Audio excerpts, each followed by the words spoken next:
Hello dear student, this is Rajwant Singh and today I will explain chapter first in SST, our environment. My dear student, I have told you already that if you want to keep safe our environment, then we have to do some works, we have to do some changing in our environment. So let's start. Some facts that are very compulsory to know about the environment. First of all, natural environment. What is natural environment? The natural environment consists of physical elements or the abiotic environment and biological elements are the biotic elements in the environment. And now you have to know the biotic and abiotic environment. What is abiotic environment? The abiotic environment comprises the inorganic or non-living things in the environment. On the basis of physical characteristics, it is divided into the lithosphere, hydrosphere and atmosphere. These along with biosphere comprising of biotic environment are also called the four realms of the earth. The lithosphere is the solid rock surface of the earth that makes the existence of plants, animals and human beings that is possible. It is also provides us space to build settlement,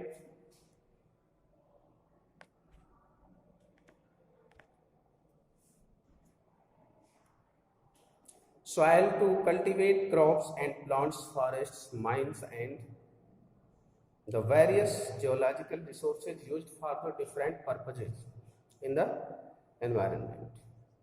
And the next, biotic environment. What is biotic environment? You have to know this. The three realms are spheres, lithosphere, hydrosphere and the atmosphere converges or you can say converge to form of the narrow zone of interaction of biosphere, which is the essential for the life, which supports life. Therefore, it includes the biotic environment and also abiotic environment, both. The bottom of the ocean, about 11,000 meters below the bottom of the ocean, below the sea level, to the peak of the loftiest mountains, about 9,000 meters above sea level. 11,000 below sea level and 9,000 meters above sea level. The biosphere is home to all the living organisms. These includes the producers, consumers and the decomposers, which are interdependent. The producers, also called autotrophs, such as green plants, can prepare their carbon dioxide and sunlight. That is the process of photosynthesis that you know very well. Most of the other living beings are directly or indirectly dependent on plants for their food. These are known as consumers or heterotrophs.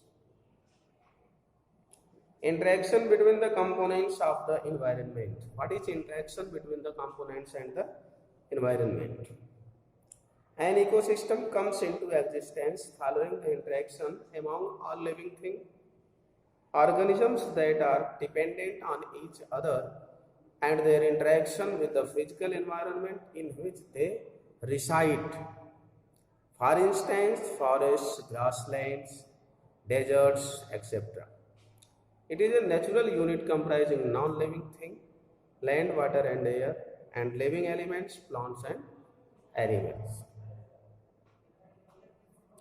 The biosphere also contains distinct regions, each called biomes and aquatic life zones, wherein each zone has its own physical conditions and the unique organic compositions. And my dear student, you know that these components are very compulsory for the environment. Human environment. What is human environment? The environment is the source of all resources that you know very well, which human beings require in order to prosper and survive. Early humans lived in harmony with nature, but with the advancement of science and technology, rapid industrialization, and spread of agriculture, urbanization, and overpopulation resulted this. Human beings have transformed the environment to fulfill their needs. By the environment, they can fulfill their needs, they can fulfill their all needs. You can say fooding, lodging, and etc. etc. Activities such as clearing of forest land, lumbering, and mining became unsustainable. With the passage of time, slowly with the passage of time, these activities have intensified the process of environmental degradation. And this is the most important reason for degradation. An increase in amount of carbon dioxide in the air has led to global warming. I have told you already that what is global warming, and by this process, sustainable development should take place in a society where the requirements of the present do not in any way compromise the ability of future generations to meet their needs, to complete their needs, to fulfill their needs. Growth of such a social system involves checking population growth, sensible use of resources, using renewable sources of energy, and recycling the wastage, etc. etc.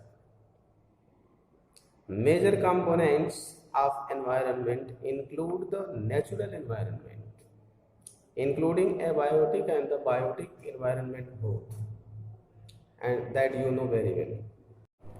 And the man-made environment also includes these components of